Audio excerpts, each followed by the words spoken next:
जैसा कि यहाँ पे क्वेश्चन पूछा है, निम्न में से कौन सा एंजाइम प्रोटीन का विखंडन करता है? तो यहाँ पे लाइपेज होगा, या टाइलिन होगा, या एमाइलेज होगा, या फिर पेप्सिन होगा। तो यहाँ पे जो पेप्सिन है यानी हमारा कौन सा होगा भाई? डी ऑप्शन क्या हो जाएगा हमारा? सही हो जाएगा। तो पेप्सिन जो है एंजाइम प्रोटीन को विखंडित कर सरल पदार्थों में परिवर्तित कर देता है। ठीक है, तो यहाँ पे जो पहली लाइन आपको लिखना है,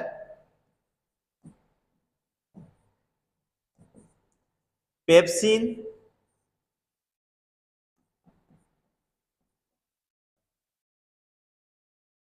एंजाइम प्रोटीन को विखंडित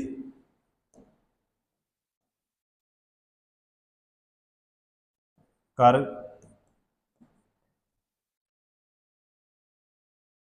सरल पदार्थों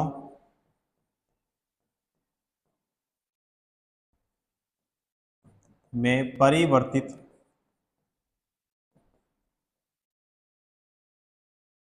कर देता है।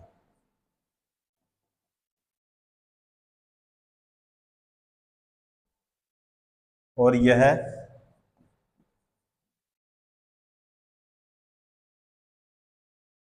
आमाशय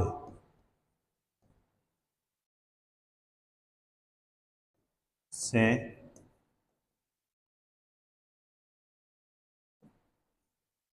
निकलने वाले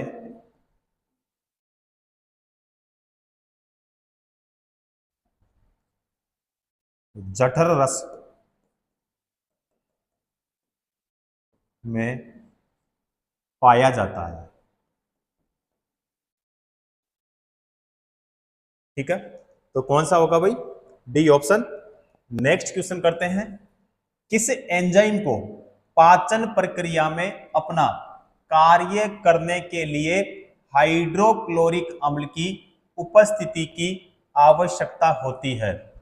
तो एमाइलेज, या फिर ट्रिप्सिन, या फिर लाइपेज, या फिर यहाँ पे पेप्सिन। तो कौन सा होगा यहाँ पे?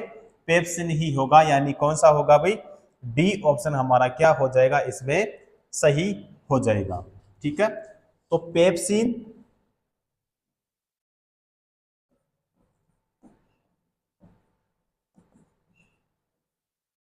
पेप्सिन एंजाइम को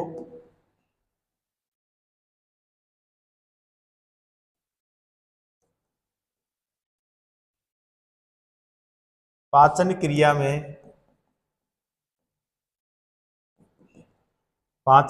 में अपना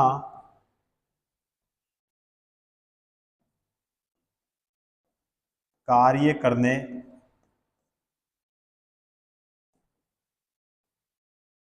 के लिए HCl यानी हाइड्रो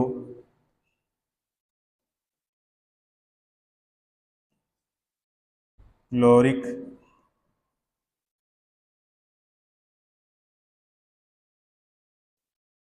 अम्ल की उपस्थिति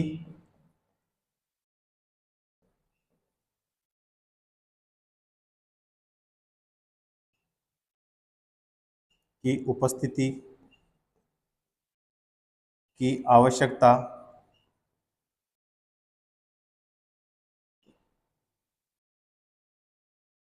होती है।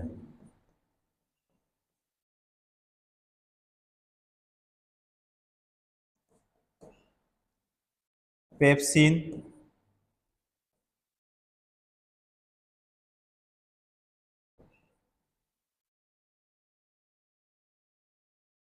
एंजाइम भोजन में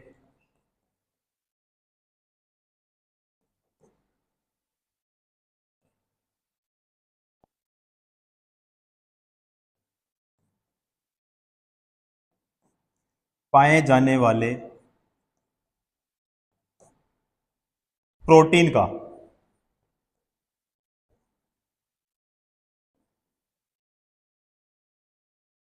पाचन करती है। क्लियर? तो कौन सा होगा? D option. नेक्स्ट क्वेश्चन करते हैं, जीवों में प्रोटीन निर्माण के लिए सूचना स्रोत क्या है? जीवों में प्रोटीन निर्माण के लिए सूचना स्रोत, तो यहां पे हमारा जो ए ऑप्शन है वो है राइबोसोम, बी ऑप्शन है केंद्रक, सी ऑप्शन है डीएनए या फिर गुणसूत्र। तो यहां पे सही आंसर होगा हमारा सी ऑप्शन हो जाएगा, यानी डीएनए। ठीक है, तो यहां पे जीवों में प्रोटीन निर्माण के लिए सूचना स्रोत डीएनए यानी डीऑक्सी राइबो न्यूक्लिक एसिड यानी डीएनए प्रत्येक जीव कोशिका के लिए अनिवार्य है, जो इन कोशिकाओं के गुणसूत्रों में पाया जाता है। ठीक है, तो यहां पे जो डीएनए होता है इसका फुल फॉर्म क्या होता है? Deoxy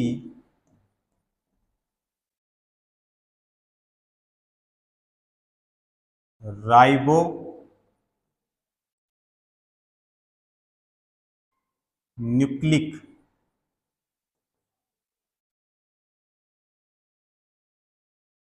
acid. क्लियर? तो कौन सा हो जाएगा भाई? C option. अगला क्वेश्चन, वसा के पाइसीकरण में सहायक होता है, तो एसीएल या फिर पेप्सिन या फिर विटामिन के ट्रिप्सिन या फिर पित्त लवण, तो यहां पे कौन सा होगा? पित्त लवण होगा भाई, डी ऑप्शन क्या होगा? सही हो जाएगा। अगला क्वेश्चन, इनमें से कौन सा एंजाइम स्टार्च को सरल शर्करा में विखंडित करता है? तो पेप्सिन होगा या एमाइलेज होगा या फिर लाइपेज होगा या फिर ट्रिप्सिन होगा? तो ट्रिप्सिन, तो यहां पे कौन सा होगा भाई? एमाइलेज होगा, यानी सी ऑप्शन हमारा क्या हो जाएगा? सही हो जाएगा।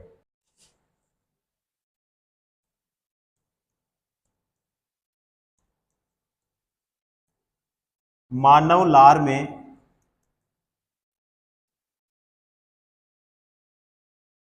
एमाइलेज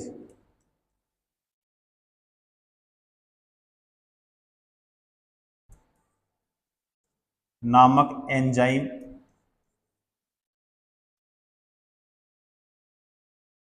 पाई जाती है।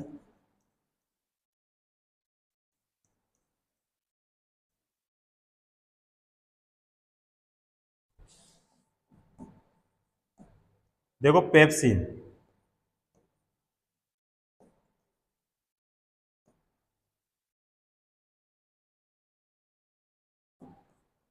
Pepsin enzyme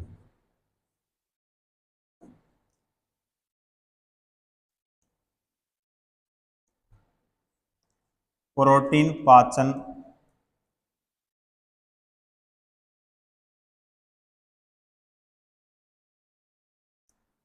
enzyme. उसके बाद में है लाइपेज एंजाइम,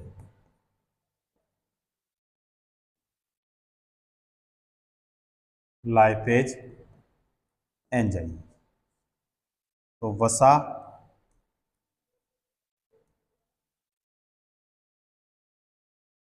वसा पाचन एंजाइम।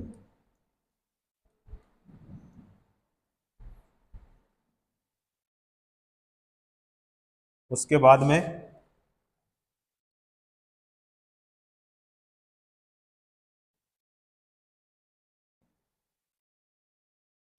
ट्रिप्सिन एंजाइम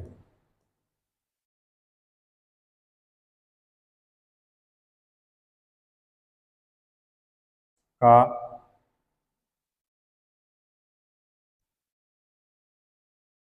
श्रावण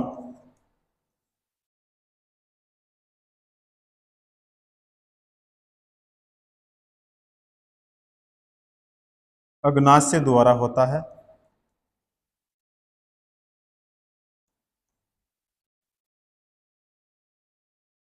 यह भी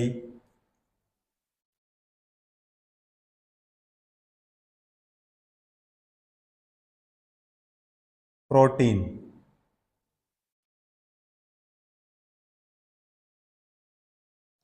पाचन एंजाइम है।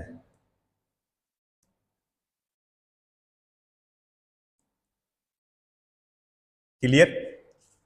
तो कौन सा होगा भाई? एमाइलेज यानी सी ऑप्शन। अगला क्वेश्चन, प्रोटीनों के अमीनो अम्लों में जटिल कार्बोहाइड्रेटों के ग्लूकोज में और वसा के वसा अम्लों और ग्लिसरॉल में अंतिम रूपांतरण के लिए जिम्मेदार एंजाइम में उपस्थित होते हैं। तो पित्त रस या जठर रस या फिर आंत्र रस या फिर अग्नाशी रस। तो यहाँ पे सही आंसर कौन सा होगा? आंत्र रस हो जाएगा भाई, यानी बी ऑप्शन हमारा सही हो जाएगा। अगला क्वेश्चन, नीचे दिए गए चित्र का ध्यान पूर्वक अध्ययन कीजिए। निम्नलिखित में से कौन सा विकल्प नीले काले रंग की उपस्थिति के कारण की सही व्याख्या करता है? अब यहां पे देखो भाई, आयोडीन, आलू का रस नीला काला हो जाना। अब ए ऑप्शन क्या है? यहां पे आलू के रस में प्रोटीन होता है जो आयोडीन मिलाने पर नीला काला हो जाता है, तो ये सही नहीं होगा। आलू के रस में वसा होती है जो आयोडीन मिलाने पर नीली काली हो जाती है, ये भी नहीं होगा। आलू के रस में ग्लूकोज होता है जो आयोडीन मिलाने पर नीला काला हो जाता है, ये भी नहीं होगा। करेक्ट आंसर हमारा डी ऑप्शन क्या हो जाएगा? इसमें सही हो जाएगा, यानी आलू के रस में स्टार्च होता है जो आयोडीन मिलाने पर नीला काला हो जाता है। तो कौन सा होगा भाई? यहां पे हमारा डी ऑप्शन सही हो जाएगा। क्लियर? अगला क्वेश्चन, ग्लूकोज का रासायनिक फॉर्मूला यानी सूत्र क्या होता है? तो ग्लूकोज का रासायनिक सूत्र इसमें पूछा है, तो इसका होगा C6 हो जाएगा, H बाहरा हो जाएगा, ठीक है, और O6 होगा। तो यहां पे किसके लिए पूछा है? ग्लूकोज के लिए।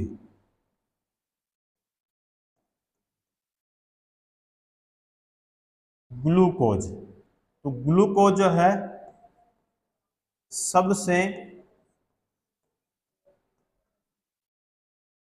सरल कार्बोहाइड्रेट है, ठीक है। और यहां पे इसका जो रासायनिक सूत्र होता है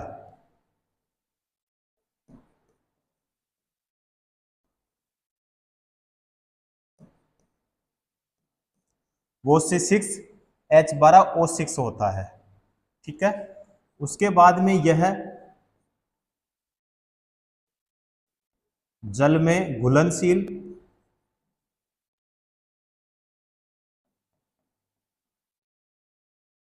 जल में घुलनशील होता है।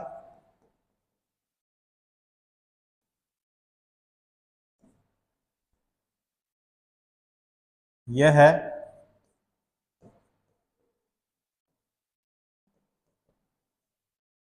सजीवों की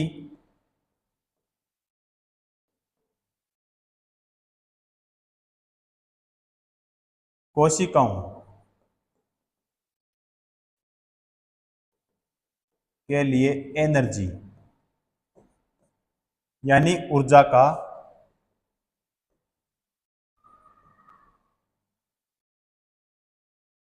प्रमुख स्रोत है।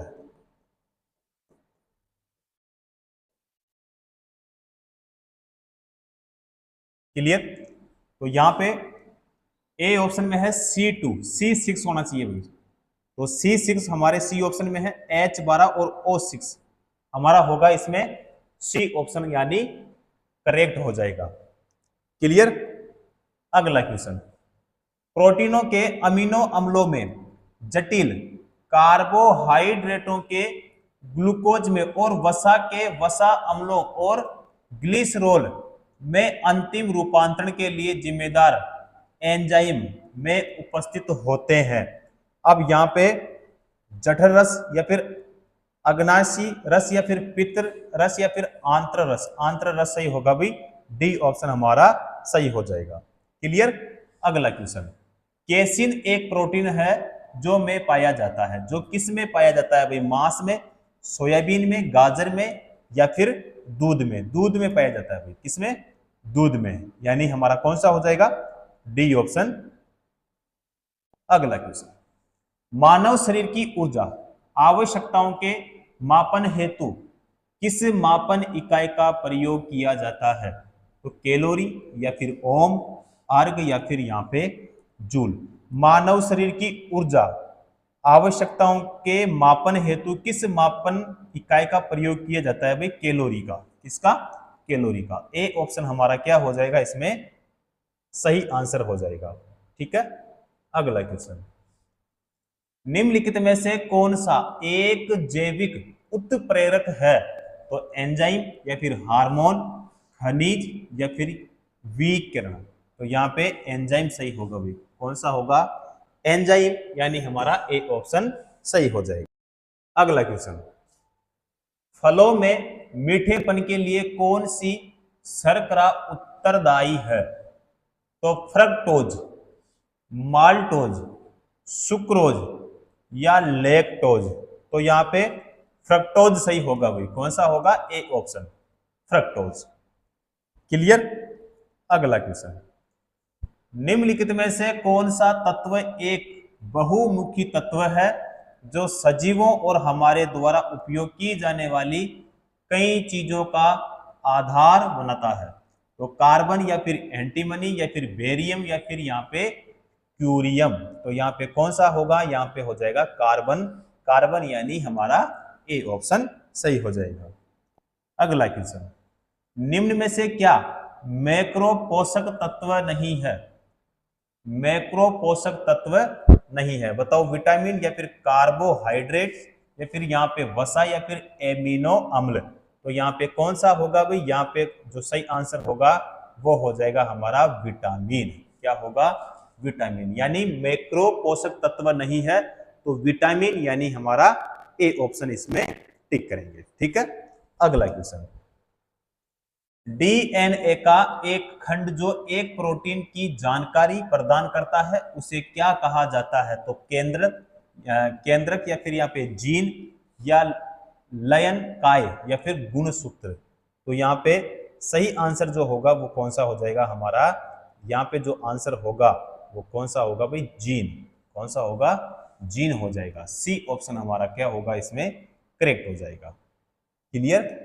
अगला क्वेश्चन, जीव विज्ञान में डीएनए का पूर्ण रूप क्या होता है? ठीक है। तो अभी मैंने आपको बताया था कि डीऑक्सी राइबो न्यूक्लिक एसिड। तो तेजी से मत चलें, ये नहीं होगा। डीऑक्सी राइबो न्यूक्लिक एसिड जो कि सही होगा। डिजिटल नेटवर्क आर्टिक, तो ये भी नहीं होगा। या फिर मनोनीत राष्ट्रीय प्राधिकरण, तो ये भी नहीं होगा। बी ऑप्शन यानी तो डीएनए का जो पूर्ण रूप होता है वो मैंने अभी आपको पहले बता दिया था। ठीक है। और क्वेश्चन भी पूछा जाता है, ये भी मैंने आपको बोला था, और यहाँ पे क्वेश्चन पूछ भी लिया है। क्लियर। बी ऑप्शन सही होगा। अगला क्वेश्चन करते हैं, प्रोटीन संश्लेषण में सार इवेंट से एक किसका निर्माण होता है? किसका निर्माण होता है भाई? तो यहाँ पे देखो किसके लिए पूछा है। यहाँ पे पूछा है कि प्रोटीन संश्लेषण में सार इवेंट से एक किसका निर्माण होता है? तो देखो डीएनए प्रति नहीं होगा, एमआरएनए प्रति जो कि सही होगा, आरएनए प्रति नहीं होगा, डीएनए और आरएनए प्रति ये भी नहीं होगा। कौन सा होगा भाई हमारा? सी ऑप्शन ही क्या होगा इसमें सही हो जाएगा। क्लियर। अगला क्वेश्चन, प्रजनन के दौरान मूल कार्य एक किसका निर्माण करना होता है? तो mRNA कॉफी या फिर RNA कॉफी या फिर DNA कॉफी या फिर RNA कॉफी? तो कौन सा होगा भाई हमारा? हो जाएगा इसमें बी ऑप्शन करेक्ट हो जाएगा। क्लियर। अगला क्वेश्चन, निम्न में से कौन सा कथन यहाँ पे गलत है?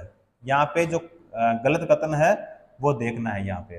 तो पहला पॉइंट है भाई, डीएनए का पूरा नाम डीऑक्सीराइबो न्यूक्लिक एसिड है, जो कि बिल्कुल यहाँ पे सही होगा। उसके बाद में देखते हैं बी, तो यह गुणसूत्र में उपस्थित होने वाला रासायनिक तत्व है जो अनुवांशिक गुण वहन करता है, तो यह भी सही होगा भाई, गलत नहीं होगा। उसके बाद में यहाँ पे देखना है डीएनए एक पोली न्यूक्लियोटाइड या फिर न्यूक्लियोटाइड डीएनए की ही एक मूलभूत संरचनात्मक इकाई है जो दो अवयवों से मिलकर बनी होती है। अब ये गलत हो जाएगा भाई, कौन सा होगा हमारा जो सी पॉइंट है, जो सी पॉइंट है ये क्या हो जाएगा, गलत। तो इसमें कौन सा होगा, केवल सी, यानी हमारा सी ऑप्शन इसमें सही हो जाएगा। क्लियर। अगला क्वेश्चन, प्रोटीन की जानकारी प्रदान करने वाले डीएनए के भाग को क्या कहा जाता है, क्रोमोसोम, नाभिक, केंद्रक या फिर जीन। तो जीन सही होगा भाई, कौन सा होगा, जीन, यानी डी ऑप्शन सही हो जाएगा। अगला क्वेश्चन, डीएनए का एक हिस्सा है जो एक प्रोटीन के लिए जानकारी प्रदान करता है, गुणसूत्र, लक्षण, नाभिक या फिर यहाँ पे वंश। तो वंश सही होगा भाई, कौन सा होगा, वंश, यानी डी ऑप्शन। क्लियर। अगला क्वेश्चन, आरएनए का पूर्ण रूप क्या है, आरएनए का पूर्ण रूप क्या होता है। तो इसका जो पूर्ण रूप होता है वो मैंने आपको बताया था, आरएनए, देखो आरएनए का और डीएनए का दोनों का ही मैंने आपको पिछली क्लासों में करवाया था। तो इसका क्या होता है, इसका होता है भाई देखो रिबो, क्या होता है, रिबो न्यूक्लिड, क्या होता है, न्यूक्लिक एसिड।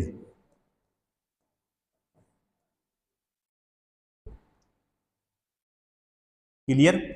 तो यहाँ पे रोबोट ये नहीं होगा भाई, रिबो न्यूक्लिक एसिड ये बिल्कुल सही हो जाएगा। यहाँ पे ये भी नहीं होगा और ये भी नहीं होगा भाई, ठीक है। सी ऑप्शन ही यहाँ पे हमारा क्या हो जाएगा, इसमें सही हो जाएगा।